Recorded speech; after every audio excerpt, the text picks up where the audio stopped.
আমরা নজর রেখেছি বাংলাদেশের দিকে। বাংলাদেশে ভোট যুদ্ধ, পদ্মাপাড়ের ভোটে তুমুল অশান্তি। মুন্সিগঞ্জে সেখানে জামাত বিএনপি সংঘর্ষের রীতিমতো বোমাবাজি। জেলায় জেলায় ভোট কেন্দ্রে দেদার ছাপ্পা। যে ছবি এই মুহূর্তে আপনারা দেখছেন মুন্সিগঞ্জের, সেখানে ভোটের রীতিমতো বোমাবাজি। জামাত বিএনপি সংঘর্ষ এবং সেই সংঘর্ষে উত্তপ্ত পদ্মাপাড়।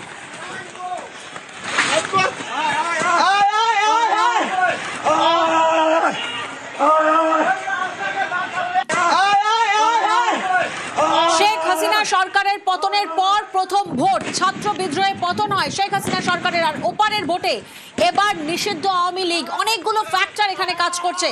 তবে যে ছবি আমরা দেখছি, উত্তপ্ত পদ্মাপাড়, কোথাও গুলি, কোথাও বোমাবাজি, কোথাও বিএনপি নেতা খুন। পদ্মাপাড়ের ভোটে তুমুল অশান্তি।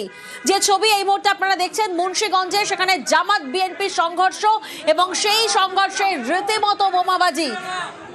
পাশাপাশি জেলায় জেলায় ভোট কেন্দ্রে দেদার ছাপ্পাবাজি চলছে, এমনটাই অভিযোগ বিভিন্ন জায়গা থেকে আসছে। বাংলাদেশে ভোট যুদ্ধ, বাংলাদেশে বিএনপি বনাম জামাত লড়াই। আমরা জানি শেখ হাসিনা সরকারের পতনের পর এটি প্রথম ভোট।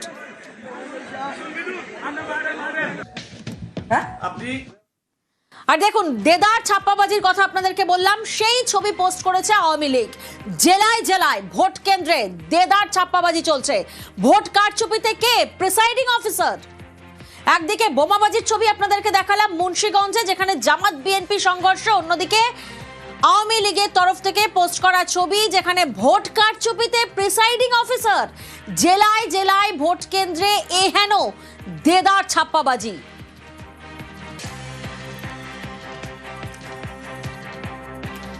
এবার আরো একটা ছবি দেখাবো আপনাদেরকে, দেদার ভোট লুট। সেই ছবিটাও দেখায় ময়মনসিংহের শেরপুরে। সেখানে ব্যালট বক্স তুলে নিয়ে চলে যাওয়া হচ্ছে, ব্যালট বক্স তুলে নিয়ে চলে যাচ্ছে। অবাধে ভোট লুট, একের পর এক সেই ছবি আপনাদের সামনে আমরা রাখছি। ভোট কেন্দ্রে দুষ্কৃতীদের দাপাদাপি।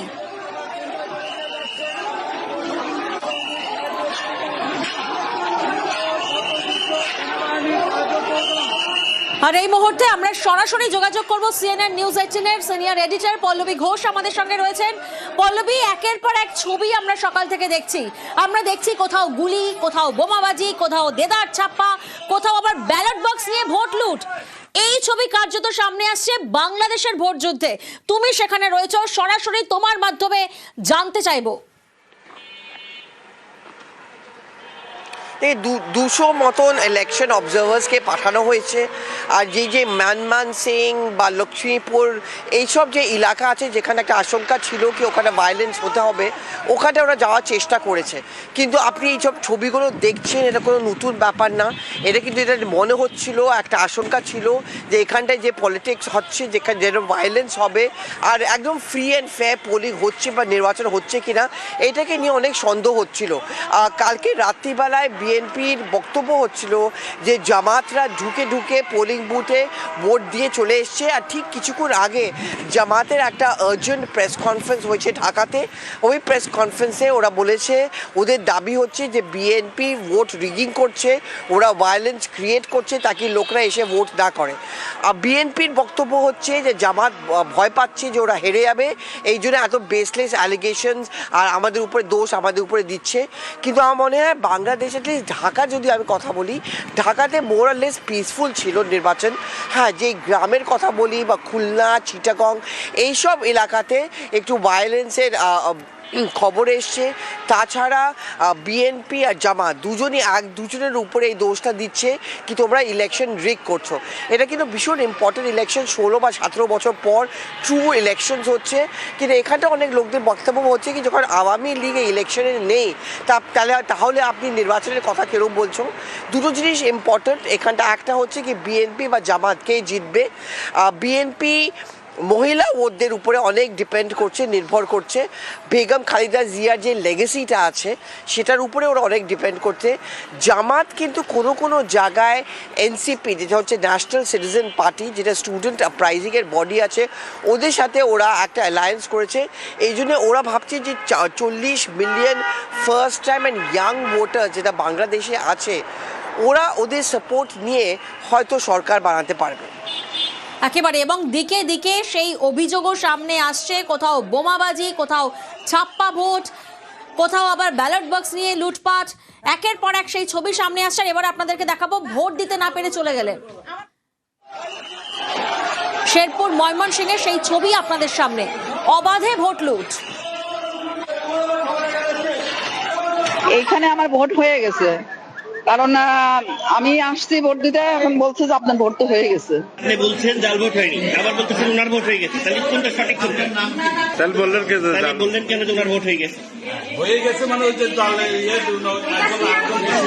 সেটা তো আপনাদের ব্যর্থতা। ভোট কেন্দ্রে গেলাম, আমার বলতেছে যে আমার ভোট হয়ে গেছে। আমি তো স্যার ভোট দিই নাই স্যার, আমি প্রথমবার গেছি, প্রথমবার আমার বলতেছে আমার ভোট হয়ে গেছে। এই কার সুবিধা তো স্যার মানা যায় না এইভাবে। আমি ভোট দিতে পারি নাই, আমার ভোট ওনারা কে দিছে জানি না, তো আমাকে এখান থেকে বের করে দেওয়া হচ্ছে। আমি ভোট দিতে কিন্তু পারি নাই, এখনো বললাম আমি যে কেন্দ্রের সামনে আছি, ওই যে বাইরে আছে, আমি কিন্তু ভোট দিতে পারি নাই এখনো।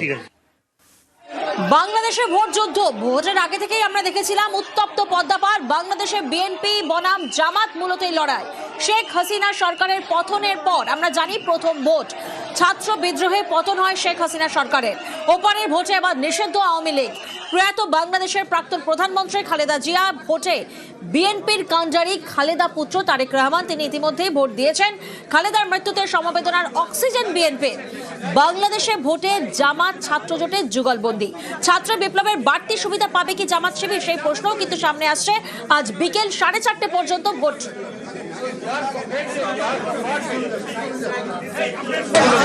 আমি ব্যক্তিগতভাবে দৃঢ়ভাবে বিশ্বাস করি বাংলাদেশের মানুষ আজকে সারাদিনে বেরিয়ে এসে যদি তাদের অধিকার প্রয়োগ করেন, ইনশাআল্লাহ যে কোনো ষড়যন্ত্র আগেও আমরা জয়লাভ করে সবচেয়ে বেশি যেটা মেনে নিতে প্রাধান্য পাবে সেটি হচ্ছে দেশের আইন শৃঙ্খলা পরিস্থিতির উন্নয়ন, যাতে মানুষ নিরাপদ দেশের সাধারণ এটি হচ্ছে আমাদের সবচেয়ে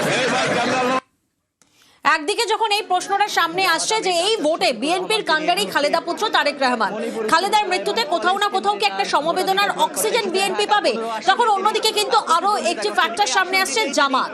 ভোট দিতে এসেছেন তার প্রতিদ্বন্দ্বী ধানের শীষের প্রার্থী শফিকুল ইসলাম খান, আর জামাতের জোট সঙ্গীকে এনসিপি। ফলে আজ বিকেল 4:30 পর্যন্ত ভোট। দুটি ব্যালটে ভোট দিচ্ছেন বাংলাদেশের মানুষ। সাদা ব্যালটে সংসদ সদস্য নির্বাচনের ব্যালট, এবং অন্যদিকে সংবিধান সংস্কার প্রস্তাবের গণভোটে গোলাপি ব্যালট। প্রতিদ্বন্দ্বী ধানের শীষের প্রার্থী 11 দলীয় জোট সরকার গঠনের লক্ষ্যে গঠিত হয়েছে। আমরা মনে করছি আমরা সরকার গঠনের দ্বার প্রান্তে রয়েছি। আমরা ভোট কেন্দ্র পাহারা দিব, ফলাফল না নেওয়া পর্যন্ত আমরা ভোট কেন্দ্রের সামনে থাকবো, মাঠে থাকবো। তরুণদের প্রতি সবাইকে আহ্বান জানাচ্ছি, ইনশাআল্লাহ আমরা জনরায় যেটাই হবে সেটাকে আমরা মেনে নিব। আমরা জয়ের ব্যাপারে আত্মবিশ্বাসী। ছাত্র বিপ্লবের বাড়তি সুবিধা কি পাবে জামাত শিবির, সেই প্রশ্নটাও যেমন সামনে থাকছে, তেমনি আওয়ামী লীগের সমর্থকদের ভোট কাদের দিকে, সেই প্রশ্নটাও থাকছে। দেশের প্রথমবারে ভোটাররা কোন দিকে যাবেন? আজ বিকেল 4:30 পর্যন্ত ভোটদান। দুটি ব্যালটে ভোট দিচ্ছেন বাংলাদেশের মানুষ। সাদা ব্যালট, সেখানে ভোট দিচ্ছে, সেখানে সংসদ সদস্য নির্বাচনের ব্যালট। অন্যদিকে গোলাপি ব্যালট হচ্ছে সংবিধান সংস্কার প্রস্তাবের গণভোট।